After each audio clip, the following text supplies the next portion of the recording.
Bonjour à tous, vous êtes beaucoup à nous envoyer vos témoignages pour nous raconter votre confinement. Alors évidemment, ces mesures ont impacté la vie de chacun d'entre nous, mais aujourd'hui, on va raconter celle des étudiants en stage pour qui le confinement a parfois tout changé. On a reçu le témoignage de Megan, étudiante en dernière année en pharmacie, mais on va d'abord découvrir celui de Samantha, étudiante parisienne qui n'a pas pu rentrer à la maison.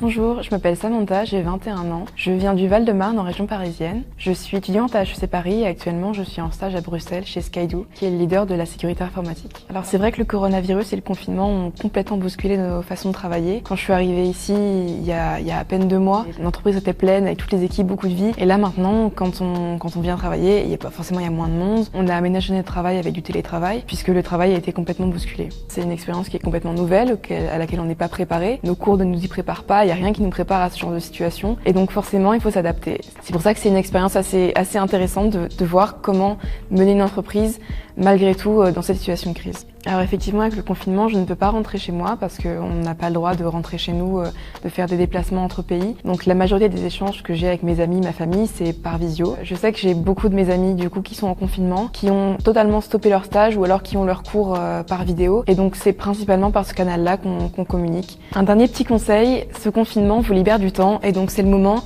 d'apprendre de nouvelles choses mais aussi de prendre contact avec les personnes auxquelles vous pensez pas forcément, des personnes qui vous sont chères et que vous n'avez pas le temps de contacter, c'est le moment. Et surtout, restez positif et restez chez vous.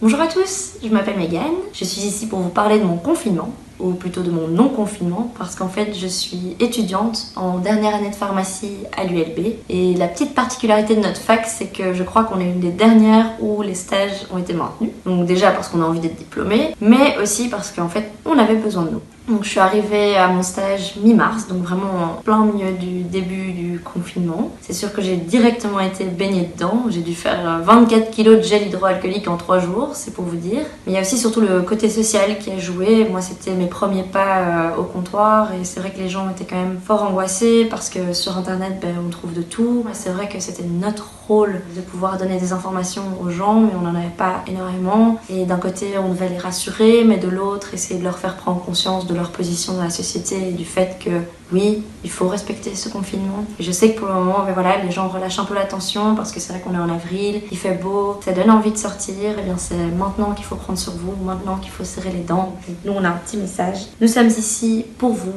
restez chez vous, pour nous. Voilà, ça nous fera un grand plaisir. Merci de m'avoir écouté. Restez chez vous, on ne le dira jamais assez. Alors on termine toujours sur une note positive ici et aujourd'hui c'est l'artiste Konoba qui va conclure cette chronique. Disons que le confinement fait naître en lui de nouvelles inspirations musicales.